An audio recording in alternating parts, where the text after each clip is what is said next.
Yo, what's up madlang people? Ang atin nga palang putahe ngayon ay ang isdang bulina kung tawagin. Yung sa Maynila naman ay dilis kung ang aking pagkakalam ano.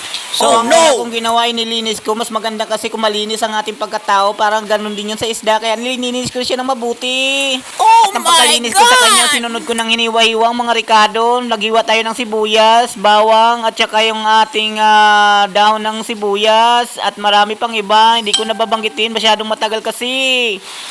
Mas masarap kasi sa lutuin kapag kumpleto ang mga ricado dahil lang yung nagpapasarap sa ating mga lutuin. Mahirap pagluto nang walang mga ricado. Parang sa buhay natin, kailangan mayroon din twist, ano? Hindi lang tayo focus sa trabaho, kailangan din natin magsaya. Ganyan din yun sa pagluluto ng gulay. So ayan, ang kalahati ay ating sasabawin at ang kalahati ay ating kikilawin. Mas masarap kasi sa isdang ganto ay kilaw at saka sabaw. Let's go!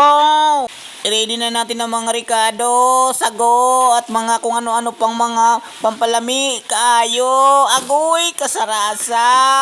Sa ganito mga lutuin, lalo-lalo na pag pinatira natin ng isang timplada ng alak, agay, tanduay lang malakas.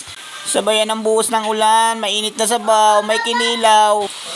Umiinit na naman ang pakiramdam ko. Parang yari na naman dito si Mrs. Mararamdaman na naman niya ang lakas ko. Hindi na ako kalapat-dapat dito sa mundo ng mga tao. Let's go!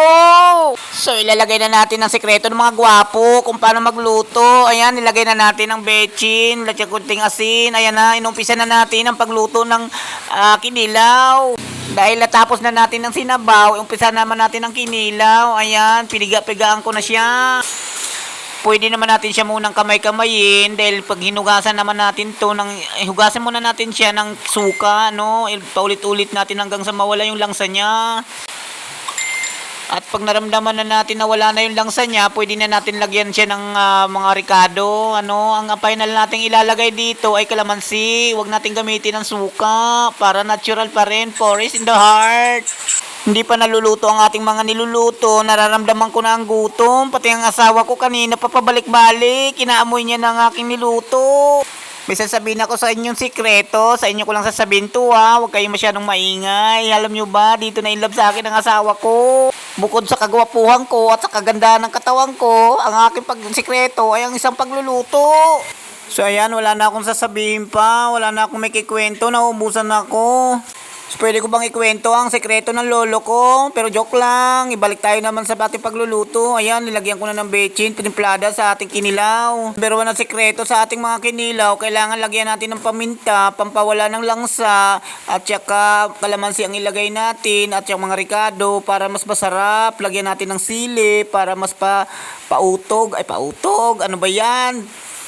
So ayan, tapos na natin nilagay lahat. Pwede na itong i-ready to eat na to. Pwede na rin natin parisan ng lipid. So kahit anong naisip nyo, pwede na.